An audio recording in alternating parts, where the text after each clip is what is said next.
It's been a cloudy, warm, muggy day, and that's going to be the norm through Saturday before some big changes are on the way by Sunday and next week. Mostly cloudy skies out over downtown. Still 79 degrees this evening with a dew point of 75. Temperatures at 10 o'clock at night in the 70s, and humidity levels like this, that's more summertime, and we're getting a taste of that over the next several days. Still 80 right now in Bogalusa. That strong southerly wind keeping that Gulf moisture in place, and the upper ridge keeping us warm.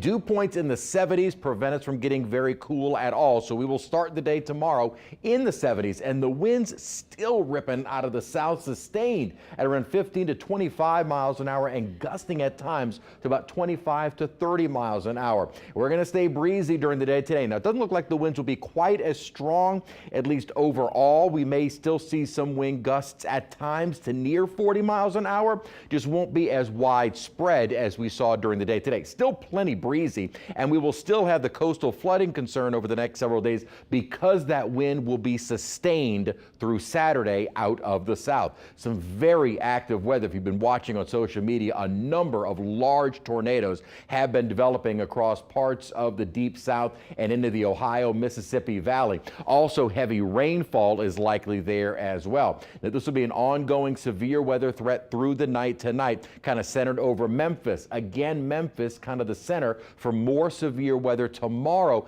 and maybe just a little bit west of there for Friday. This is going to be an ongoing severe weather threat through the next several days. We'll finally start to see, this is all along a frontal boundary, that front moving south as we head into the weekend. And what's interesting is while the Storm Prediction Center does place us under a possible slight risk of severe storms, really more for Saturday night as a front starts moving toward the area, when we're expecting most of our rain on Sunday, they are not placing us under a severe risk. This is all going to be kind of reassessed as we get closer to that front. But as far as rainfall goes, not going to be really until Sunday. Maybe some storms later on Saturday night. Also a very rare, I was talking about that rare risk of high risk of severe weather, also a very rare high risk of flooding. And this flooding is going to occur over an area across kind of the junction of the Ohio River and the Mississippi.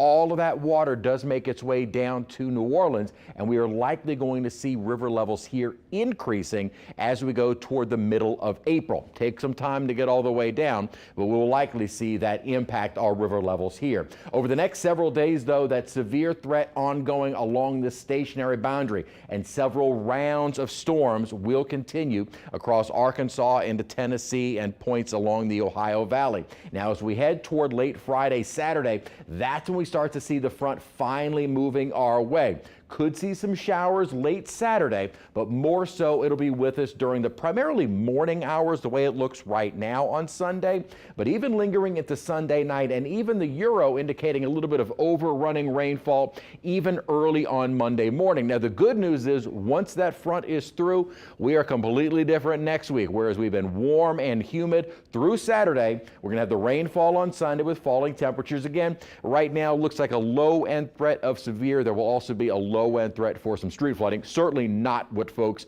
up across Tennessee are dealing with right now. Not nearly as severe or nearly as intensive rainfall, but it is going to be associated with a strong front. Few morning showers Monday, highs in the 60s, cooler and less humid, and mostly sunny starting Tuesday.